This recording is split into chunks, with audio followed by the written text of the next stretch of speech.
Rise, rise, my creation, and destroy all of civilization.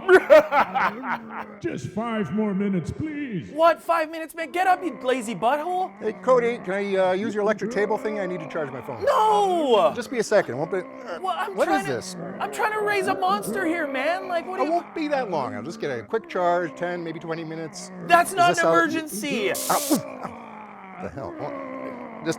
Oh, there it goes. What is that sound? I'm sorry. It's my low battery sound. I don't know how to turn it off. I'll charge it up. It'll stop. John, I told you I needed the lab today. Come on, just get out of Yeah, here. hang on. I can do it. You know what? You were both getting it. Ah! This is Video Vulture.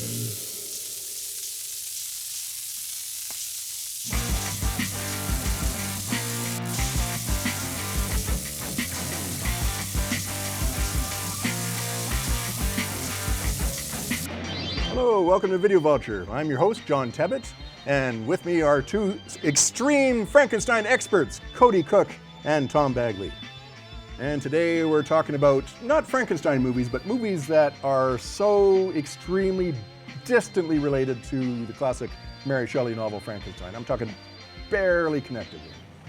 Could you mean the Universal sequels of the 1940s, like Ghost of Frankenstein, House of Frankenstein, Abbott and Costello Meet Frankenstein? Or like the Hammer series, like Frankenstein Created Woman or Frankenstein and Monster from Hell?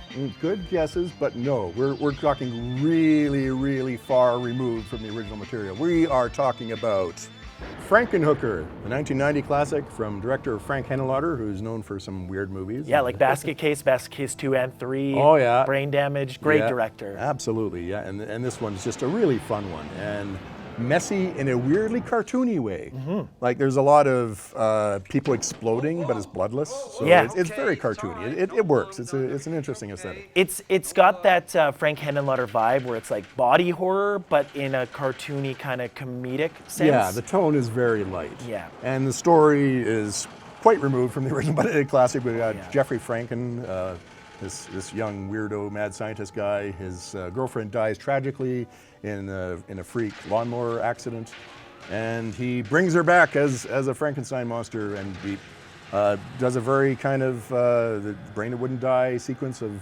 finding attractive sex workers to kind of get the body parts to piece her together. Yeah, he wants to find like the perfect part so he can make this like perfect being so she can come back. You know, she had body issues and stuff at the beginning, so he's trying to make her like this goddess type like Frankenstein creature, you know, so. Yeah. Great performance by non-actress Patty Mullen in one of her few acting roles. And she turned out to have a talent for comedy in this one, Yeah.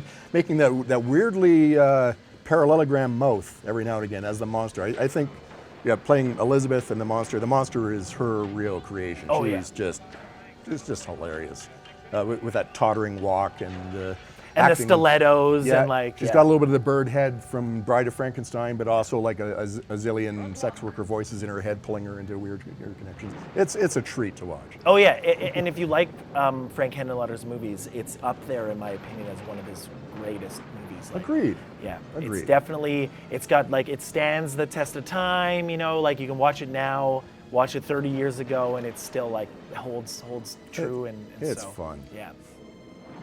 Can we watch it 30 years ago? Yeah. Let's jump in the time machine. Yeah.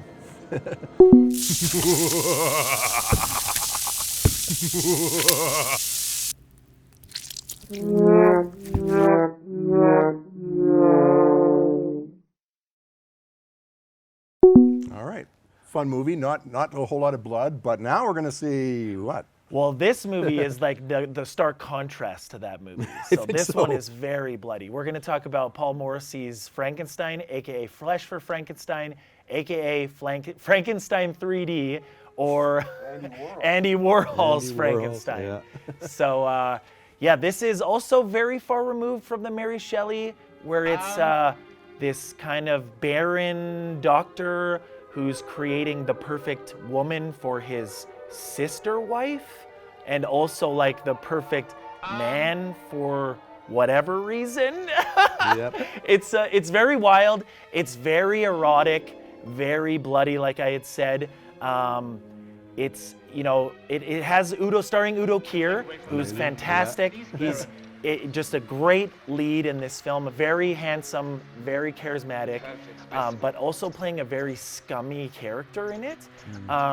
There's also like, it's mostly, you know, like European cast, so lots of Italian, lots of Yugoslavian casts and everything. It's, you know, it's a great kind of, like I said, contrast to Frankenhooker, because Frankenhooker is super funny and super tongue-in-cheeky, where Flesh for Frankenstein wasn't really going for that. It was going for more a serious, erotic. They do both go for extremes. But they were, different yes, extremes. but it different, because there are decapitations in this one, and lots of like it showing the like body parts being put together and then taken apart, and also, like I had said, the erotic moments, because this film is very erotic. It actually took me a while to find a lot of clips for this, because Yeah, can we show any of this? yeah, because there is a lot of stuff that probably can't be shown. But don't let me take away, this movie is literally fantastic and one of my favorite Frankenstein movies. It goes back to the original text in an interesting way, because most of the adaptations of Frankenstein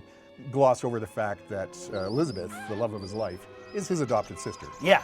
And in this one, he just interchangeably calls her my wife, my sister. I my know. wife, and they just realize, like, yeah, that's messed up. This is how messed up we are. And even the fact they have this like polyamorous relationship where he's allowing her to just go out and like sleep with other people, but he's also like, they're together and he's creating this like perfect being for her and stuff. It's super weird, but fantastic. Like I highly recommend watching Flesh for Frankenstein. All right. At last, my creation, it has been reassembled. Victory is at hand.